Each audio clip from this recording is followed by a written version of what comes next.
So I had this crunch replaced a while back.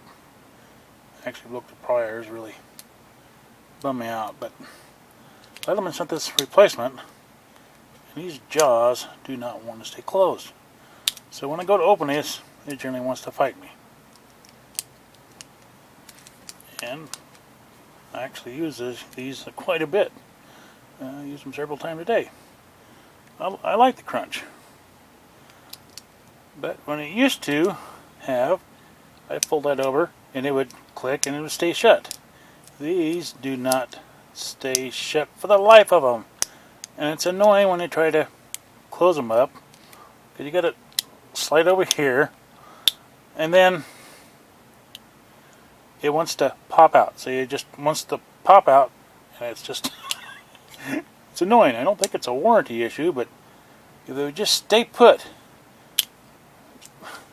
But there's some times when I tell you it is a pain in the butt to try to get these opened, because they want to fly out. And I was figuring out after a while they would learn to stay closed, but they don't. So they're just ornery. Anybody else have any problem with those?